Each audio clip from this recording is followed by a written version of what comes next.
Sports betting shows where we talk the talk and walk the walk. 5-0 run on plays of the day. We've got another one coming up at you. The zigzag theory looks like it might be in full force in the NBA. We got all that and much more. Dan, who we got on today's show?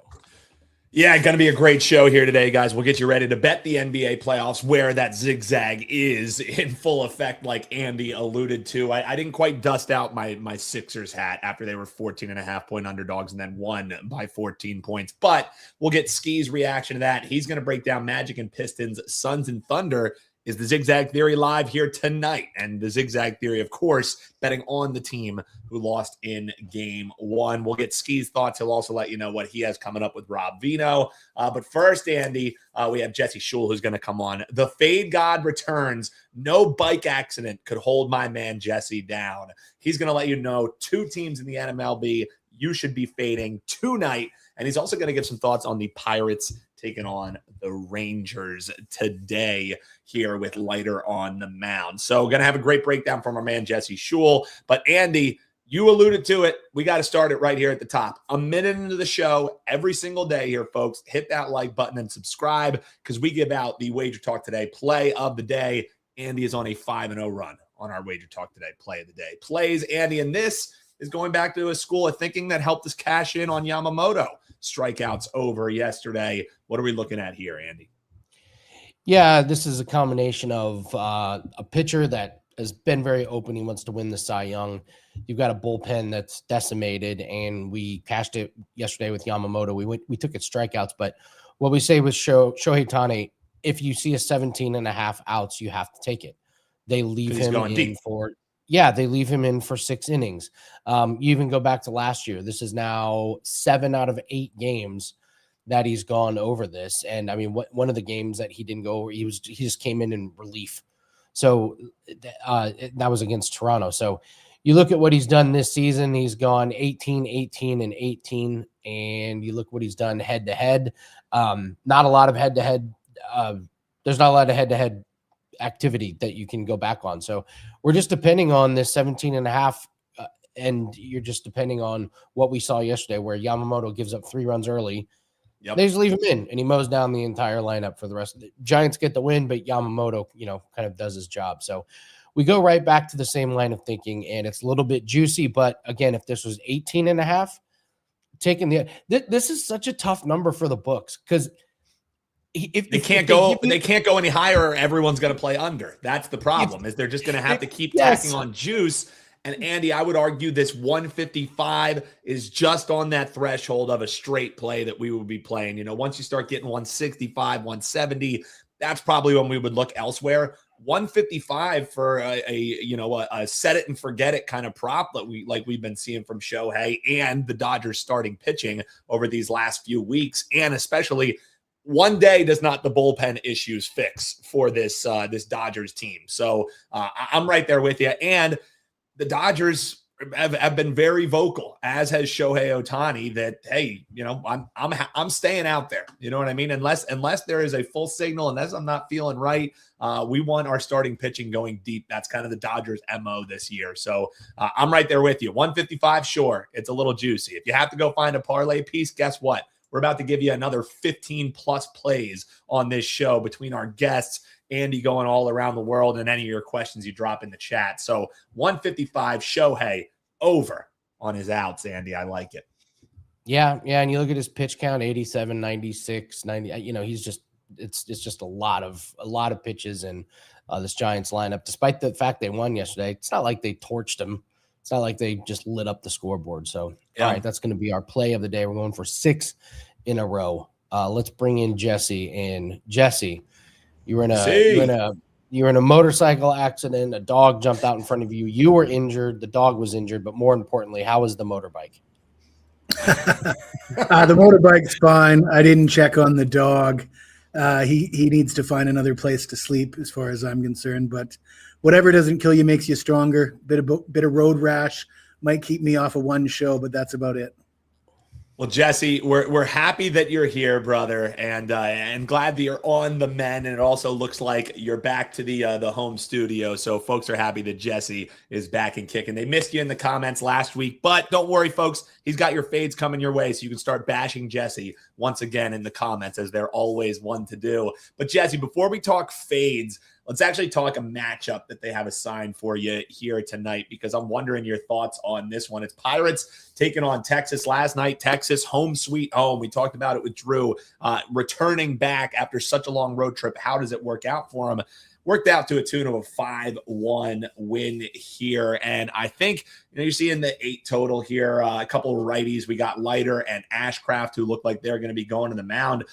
Leiter, fine. You know what I mean? He hasn't been what we, I guess, have expected. No decision in his last outing. Gave up 3 runs, 7 hits in 5 2/3 innings. So I guess you could argue this might be a little bit of a bounce back spot for Leiter here tonight. It's essentially a pick 'em price. So, odds makers not really buying into the home sweet home here for the Rangers. What say you in this matchup, Jesse? Well, you nailed it, Dan. They assigned this game to me, and it is a pick'em game, and I don't know how you could play a side in this game, so I will not. But Pittsburgh 13-10, 5-5 on the road. They've actually alternated wins and losses over their last 10 games. So if you make anything of that, coming off a 5-1 loss in game 1 would set them up for the win here in game 2. But I'm going to look at their starting pitcher, Braxton Ashcraft, 1-1 with a 2.38 ERA and a 1.00 whip. Now, those are really nice numbers, but we got to take them into context and realize it's a small sample size. I'm also looking at his 27 strikeouts in 22 innings pitched, and I'm going to look at the fact that he struggled, allowing 5 runs on 5 hits and 2 walks in 5 2/3 innings in a loss at home to the Washington Nationals in his last start. But what's significant about that? He was struggling. He was giving up hits. He was giving up runs. He was walking batters. He still got 7 strikeouts. And this Texas team, they rank very highly when it comes to striking out at the plate. This team averages 9.5 strikeouts per game. Only 6 teams in the major leagues rank worse.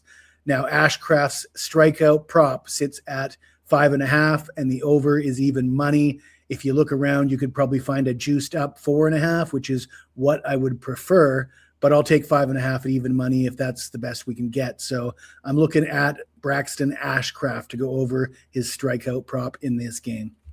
Yeah, I love the thought process there, Jesse. Makes a heck of a lot of sense to me. And now, what the folks came for, not only to know, did you check on the dog, with which Seth is already giving it to you in the comments, Jesse. But what they really came for was to hear, what teams are we fading? And sometimes, especially when we were talking, in college basketball and the NFL, when you come on and give us our teams to fade, a lot of the times it's oh my gosh, Jesse, why would you be fading this team? They're red hot. Sometimes in MLB, it's just, if it ain't broke, don't fix it. So the first fade that you have for us here, Houston taking on Cleveland. Houston currently on a 2-10 road stretch here. And it seems like you don't expect that to change tonight in Cleveland against Bybee, right? No, I like to get creative with the fades. I love fading big public teams and favorites, but sometimes the more obvious play is the better play. And Houston, they've lost 13 of their last 16 games. They're dead last in the AL West. They rank dead last in the major leagues in team ERA, 6.05, dead last in WHIP, 1.65. Their bullpen ranks 29th with a team ERA of 5.66. And the starter they're sending to the mound today, Peter Lambert, he allowed 4 runs on 7 hits in 5 innings pitched in a loss at home to St. Louis in his only start with the Astros. But we know this guy from Colorado. He was 2-5 with a 5.72 ERA last year with the Rockies. That was actually a good year for him, because in 5 seasons, he has a career ERA of 6.30. Yeah, Cleveland's minus 135 in today's game. That is cheap, in my opinion. Take Cleveland. Yeah, I like the thought process there. If it ain't broke, don't fix it. And then if there is any just keep fading this team and don't stop. I mean, it's the New York Mets. New York Mets are currently on a 12-game skid, Jesse. And the last time that this happened was 2002. Haven't dropped 13 straight since they dropped 15 straight in 1982, Jesse. And guess what? Now we see the Mets as favorites. What? Because Juan Soto's coming back, Jesse. Does the fade continue for the Mets, or are we finally bucking this public opinion? Does a bear shit in the woods, my man? It's not just a fact that they've lost 12 straight, but it's the price. I mean, I've got it scribbled down in my notes here. I've got the Twins on the run line, and I've got the Mets on the money line, and it's the same price. So which do you like more? The team that's lost 12 straight as a minus 160 favorite, or the team that's actually been all right, getting a run and a half against a team that's lost 12 straight? And I know what I like. This Mets team last in the major leagues in runs scored, last in on-base percentage and slugging, and Jake DeGrom is not walking through that door. Clay Holmes, 2-2 with a 1.90 ERA, 1.09 WHIP. Nice numbers. He's been solid, but he allowed 3 runs on 9 hits and 4 walks in 10 1/3 innings pitched in losses at the Dodgers and at home against the Athletics.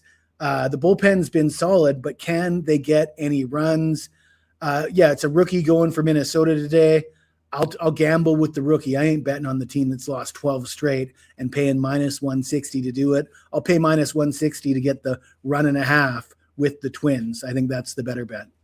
Oh, take the run and a half too. I like the run line thoughts there. I thought you were going to go full on, hey, money line. Hey, it's definitely worth a sprinkle. And Mets might be minus 160 to win this game. Bear to shit in the woods. That's about a minus 300 favorite, and it's climbing. So definitely try and grab that before it moves too much. Jesse, what do you got rocking, brother? It's great to see you back and kicking. We missed you last week. What do you got over at your page, wt.buzz/JS? And people can check you out at our sister site, picksandparlays.net as well. Well, I'm starting today's card off with an early game in the English Premier League. You wouldn't believe it, man, but I was the number 1 profit handicapper in the last World Cup. I hit 71% of my picks in the last tournament. And that's not a fluke, because I'm the number 2 profit handicapper in the sport of soccer all time at WagerTalk. And we have a big promotion, myself and Ben Burns. We're offering every soccer play from today through the World Cup, $299. You can get us both. Ben Burns has never lost a 5% play in the sport of soccer. I imagine he's going to have a few this World Cup. This is only available, though, at our sister site, picksandparlays.net, on my page or Ben's page. Again, I do have an early soccer play on today's card. I love it. And yes, check out picksandparlays.net. We always ask you, obviously, like and subscribe here, but you can also check them out here on the YouTube channel. We collab every day with the Morning Wager guys, so you can check out Picks and Parlays, and that's an insane deal. You and Ben Burns, one of the best in the biz, man. And you can grab that over at picksandparlays.net. Jesse, always a pleasure, my man. Thanks for coming back, brother. Watch out for any dogs or bears shitting in the woods, though, Jesse. Next time, make sure you're watching out for that. wt.buzz/JS is where you can find them on WagerTalk. Picksandparlays.net is where you can find our sister site over there with all kinds of great stuff. All right, Dan. Financially free focused says I'm on Dern props today. Care to make things interesting financially? Triple F. Yeah, I will take the under on Dern points, rebounds, and assists. If you would like to go head-to-head with me. Yep. If you'd like to take the over, I'll go head-to-head with you. If I win, you get to purchase a 3-day pass. If you win, you get a free 3-day pass. So let me know. I like it. The gauntlet has been tossed down, financially free and focused. This is the thing, folks. When you're watching us live, hopping in those comments, Andy and I are reading the comments all show long. That's why we're posting them up here. Those who are watching on the rewatch and you're commenting below, Andy and I are chopping it up with the comments down there as well. So we appreciate all the comments. But when you're commenting, Andy and I sometimes will throw down the gauntlet, and I like it. He wants the Duran over. So we have a deal, my friend, financially free and focused. It's official. You have a deal, Andy. So if you win and it goes under, he has to purchase. If he wins, we'll give you a free 3-day pass again. Money in the bank. Bang. Oh, well done. There we go. Well done. I'll confirm the line. So quick recap from yesterday. This is the best backhanded compliment but story ever. Seth once did this head-to-head where he goes head-to-head with Andy. He lost, he bought a pass, and then Andy went on a freaking tear, and then Seth was sitting pretty. So yeah, watch out. You might lose and have to ride with Andy for 3 days. I remember that weekend. It was the best bet you've ever lost in your entire life. I have the number at Speaking 30 of which, and a Andy, half. what do we have up? Oh, well, so just confirmation 30 and a half is going to be the number on Duran. So that's be the number that there we go. So lost the $5 Tuesday play. Sorry, guys. We got really close. We had Kada for the Celtics to go over 9.5 points. He had 8. We came up short there. However, baseball's looking really good, Dan. We went 3-0 yesterday. We swept the card, so we're looking forward to that. We have an NHL and NBA 4% combo pack that's up. We got a 4% in the NBA and a nice little prop in your Flyers game. How about your Flyers? 2-0 lead on the road. I like the 2-0 lead, Andy, but remember, I said I cannot classify them as my Flyers because there is something that we call the newbie mush that is absolutely 1,000% true. So they are not my Flyers. They're on my television. I'm watching everything that has been happening, but they are not my Flyers. Speaking of mushes, how about Josh Allen showing up to the Sabres game last night and the Sabres losing? Like, that was the lock of the century, was when you saw Josh Allen slamming a light beer and having trouble getting it down before the game. You knew the Sabres were screwed. I mean, it's the Josh Allen curse. I'm just glad Ross isn't on. Could you imagine if I said that to Ross as his lead-in? He would be mouthing off, so to speak, Andy. He's kind of becoming like the anti-Brady, like where everything Brady touches, like, he goes to Tampa and wins. It goes like, to gold. It goes to gold, and just Josh Allen, every time he shows up, they lose. It's just poor Josh Allen. Like almost like immediately you knew it was curtains. Yeah. And Buffalo almost did it again, down 4-0, and all of a sudden 2 quick goals, and they got an empty. They pulled the goalie. Well, so true Josh Allen fashion. They just they came super close, Andy. They just didn't have enough. You know what I mean? Yeah. If you didn't watch the Tampa Montreal game, that was just fights galore. At one point, I think there were like 8 guys sitting in penalty boxes. It was really, really good. NHL playoffs are just, it's hard to beat NHL playoffs. Like the Hagel just floors a guy. The guy calls him out, like, let's fight.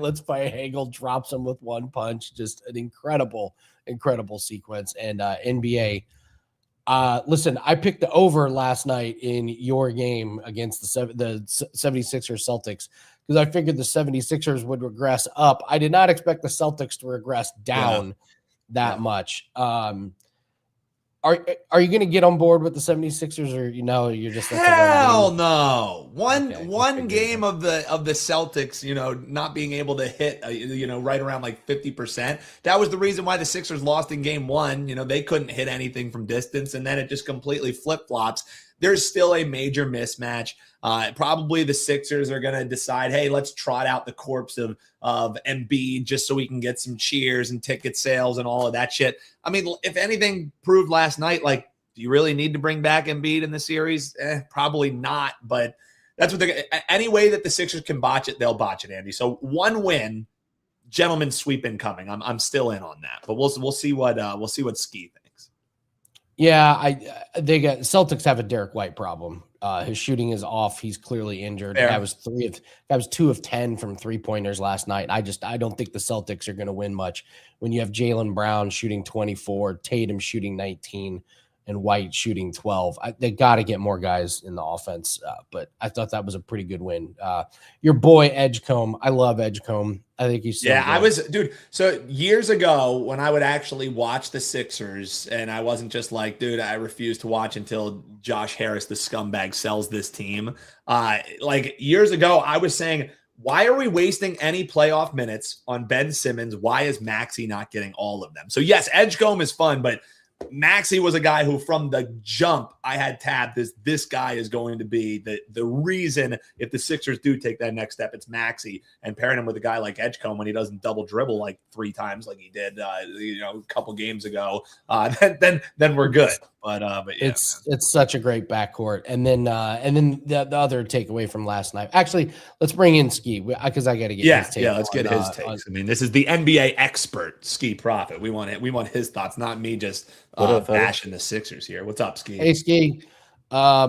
More impressive win or more embarrassing loss? The Lakers and the Rockets last night. I mean, the Rockets set basketball back a few years with that game. Loss for sure for the Rockets. I mean, this is a team gotta that. Be. I mean, I faded this team all season long. I bet their win total under. I bet them to lose the division, and why? That's why I bet the Spurs to win the division.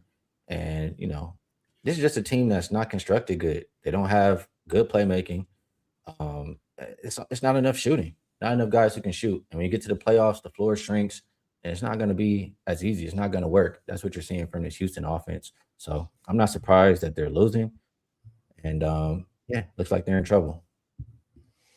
Yeah, what I see that LeBron has never lost a series when he's gone up 2-0 in it. So KD's not healthy. They don't have a point guard. And well, I was listening to a podcast. They were talking about like CJ McCollum was just there to be traded for, and they don't go get him. And Atlanta does, and they didn't make any moves.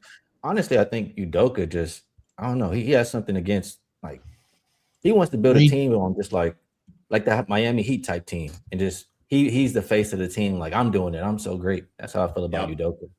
1000%. Yeah. I like it not playing Reed Shepherd when they desperately need shooting is still bizarre. It's like Reed Shepherd insulted his mother or something. I don't know. Like, just to end the season, as soon as they put Reed Shepherd into the starting lineup, they went on that streak of winning games and going team total over, and offense looked solid. And then all of a sudden, he's back on the bench and they look shitty, and we wonder why, right?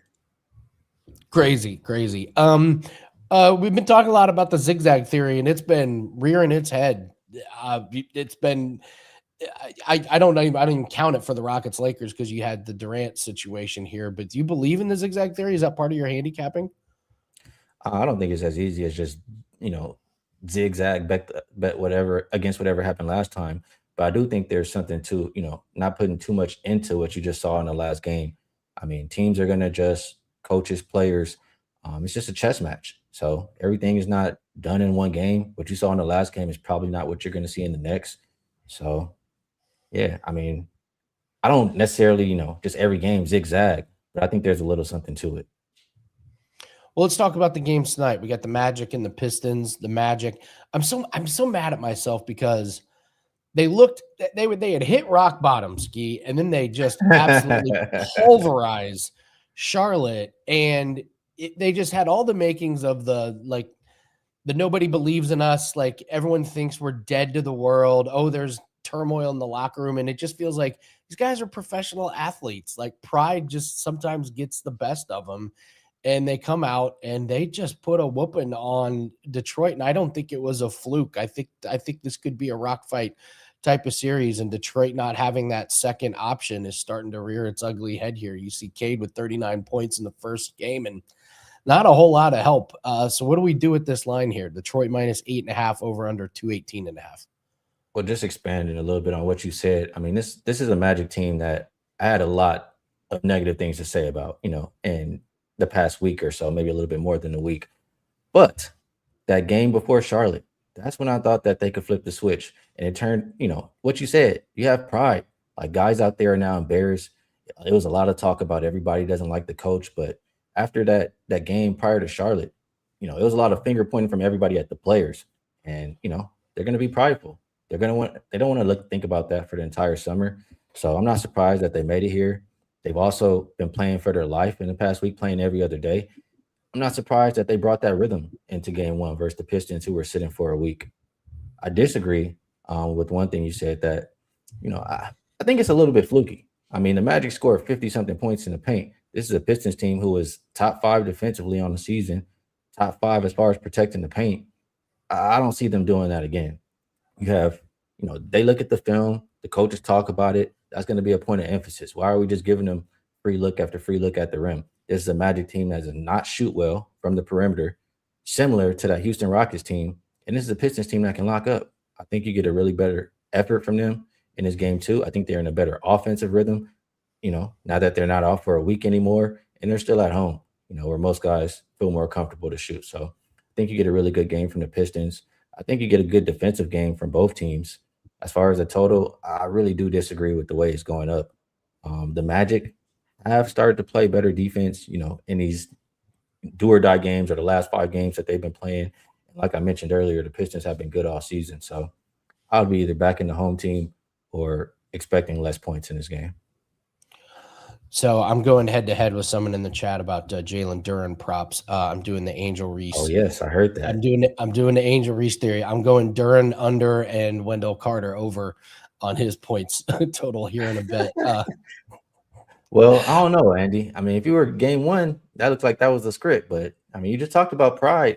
You don't think Duren's going to respond today?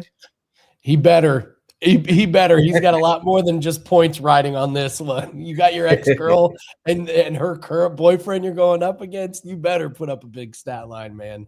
So yeah, that's okay. I'm sure the guys in the NBA won't let him hear the end of it if he doesn't.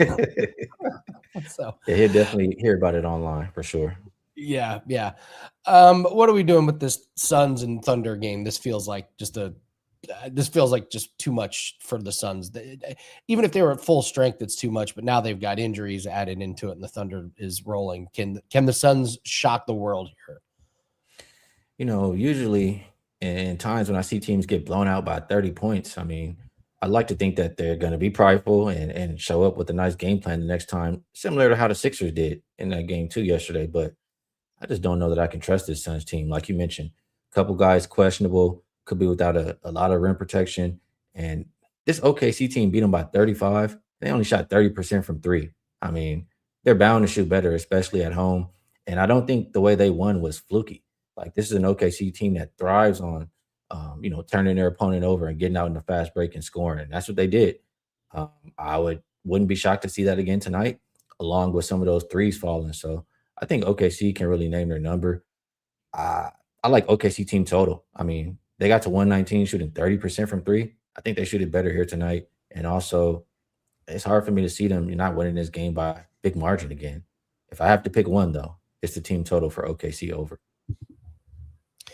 Yeah, no disagreements there. Like, I mean, Mark Williams is not exactly a world beater, but without him, now they just have nobody inside, and it's just Thunder can do whatever they want. So we'll tell everyone about what you got going on with Rob Vino. Tell everyone what you have up at WagerTalk. It's the busiest time of year for you.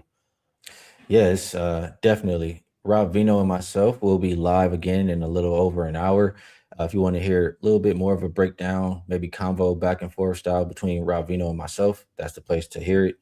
And yeah, everything's been going solid for me. I think on an 11-2 run, playoffs have started off pretty good as well. And I'm up over 160 units in the playoffs dating back to 2023. So good start right now. I do also have a 5% best bet up and available on WagerTalk.com. So there are a lot of ways to get involved. If you want to take advantage, you know where to find it. All right, Ski Profit. Thank you very much. Can't wait to watch you and Rob break down a couple games tonight. So good luck, continued success, and thanks for joining us as always, Ski. Appreciate you guys. Later. Thanks, Ski. Yep, absolutely. I would just tell you, Angel Reese slander will not be tolerated on this show. she is truly an angel. An angel. There you go. Reese. Yeah. There you go. Yeah. Yes. So I'm not even going to highlight the comment about insulting. Oh, we see them. We see them. And it hurts. Always watching. It really, really hurts. So, all right, let's go all around the world. We got some plays here for everybody. Do it, brother. So there's a really weird golf tournament this week. It's called the Zurich Classic, and they play in pairs. And it's a stupid tournament. It's so dumb that we didn't even do a golf show this week. That's how dumb this tournament is. But there is one pair that sticks out here. It's Brooks Koepka is playing with Shane Lowry, and I like him to finish in the top 10 at plus money. Here's why, Dan. You'll see like brothers playing as partners. There's even been like father sons that play. So a lot of them, it's kind of for fun. But what I don't think a lot of people notice is this counts towards your points and your eligibility to play in tournaments. Okay. Brooks Koepka is still fighting for eligibility to play on the PGA Tour. Okay. Yep. Shane Lowry has won this tournament with Rory McIlroy as his partner in the past. Brooks Koepka, if he wins this tournament, he gets entered automatically into a bunch of tournaments that he is not currently entered in. He is going to be the most focused guy this week. And I'm sure Rory, after winning his second green jacket, doesn't give a you-know-what about playing in Zurich Classic. So I think this was pretty strategic pairing here. I think they're going to try really hard. I would not be surprised if they're up near the top of the leaderboard. Lowry knows this course. Koepka's super motivated, and you get plus money on top 10 and a bizarre tournament, pretty weak field. So I'll take them top 10. And then, yeah, I'm going to Wendell Carter over 9.5 points. I made the injuries joke, but I really do believe that the Magic found something here. And I think they figured out something about Duran. I've listened to a couple podcasts, kind of some real X's and O's nerd stuff about what the Magic did. And what they did is they really clogged that pick and roll with Cade and Duran, and they just took away Duran, and they just said, Cade, we're going to let you get everything, but we're just not going to let, a Duncan Robinson hit 8 3-pointers on us. We're not going to let Duran, go crazy. And look at Duran's stat line. He had 33 minutes and 8 points. And meanwhile, you look at Wendell Carter, he had 37 minutes, 17 points. He was 8 of 9 from the field. He had 7 rebounds, and inside, he looked like he was the best center on the floor. So I'm going to go Wendell Carter over 9.5 points. If you want to do the the Angel Reese parlay, it's Carter over his points parlayed with Duran under his points. But I'm not going there. I just like Wendell Carter. And by the way, he's been doing this for like the past 5 or 6 games. He's a really good player inside. So gets a lot of high percentage shots. I'll take Wendell Carter Jr. over 9.5 points. So I love it, Andy. I love it, man. Magic plus points looks too free. I'm really tempted. Listen, I know the feeling that you're having right now because they looked great. They looked great against Charlotte and just but it's NBA playoffs. Boston looked free last night. It's kind of hard to say. It's something. How many money line parlays were blown up by the Celtics? Blown to smithereens. Losing outright to the Sixers. Let's be real. Blown to smithereens. So yeah. All right. Well, that's going to do it for us. Thanks, guys, for watching. Again, we've got a double combo pack that is up. We got a 4%. Oh, Dan, your lacrosse play is on Sports Memo. It's only $7. Perfect. We have a lacrosse play that's over on Sports Memo. Dan's epic season continues. So if you want that, just go over there. It's only $7. That goes off here in about 3.5 hours, I believe. Yeah. That one goes at 4 p.m. Eastern. So $7. Head on over to sportsmemo.com. It's right there at the top of the page. So we got one. We're looking to start a new streak, Andy. We lost our lacrosse play over the weekend. We had an under that we just missed out on. So, hey, guess what? That was after we won 6 straight. So let's start a new 6 straight streak. We got a play going in the MAC tonight, Andy. And I didn't clear up with you. We have a future that we might want to fire in as well. Are we sending that out to clients, or should I just tell people right now to end the show? What do you think? Oh, I thought I sent it out, but you should tell everyone what it is. I'll check and make sure. All right, guys, here's what we're doing. We're looking for a hedge opportunity. I won't give you the whole handicap. If you have the blue book, Schman Schmool, head on over, go to Lacrosse Futures, scroll on down, team to win the MAC.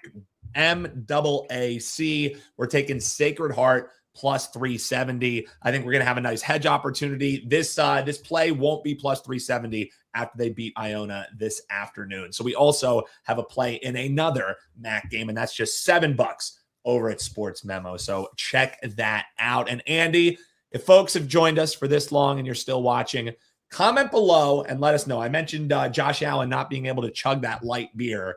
We're wondering, the question of the day today, what's your favorite beer brand, folks? Do you have a local brewery that you love, or are you a tried and true Budweiser kind of guy? For me, Andy, best beer for me, Trogs. It's a brewery in Hershey. They do somewhat type of distributing. They don't go all across the country, but like Eastern Seaboard, you guys probably know the Trogs brothers. So for me, it's Trogs. If it's a national brand, Andy, I hate to say it, give me a Miller Lite.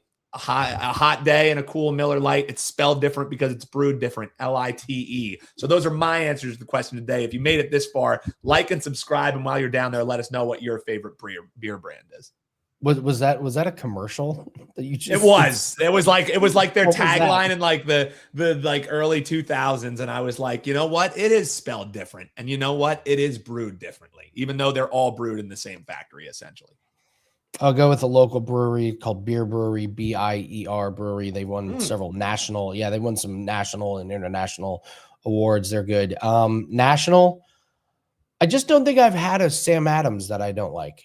I like Sam all their Adams is different solid. varieties. I like all their Yeah. different varieties. Their summer ale is fantastic. Their Oktoberfest is always solid. So that's a good category today. So Andy, in the slow summer months, maybe I'll send, I know you guys like doing the taste testing stuff. Maybe I'll send you a Trogs, you send me a beer, and then BIER. absolutely. And then we'll do like a jersey swap. We'll do a little jersey swap here in the slow summer months. But folks, thanks for tuning in. Make sure WT.buzz/AL and comment below. Let us know what your favorite beer brand is, and let us know what your best bet is for today as well. So Andy, great show, brother. All right. We'll be back same time, same place. Good luck on all your bets. We'll see everyone tomorrow.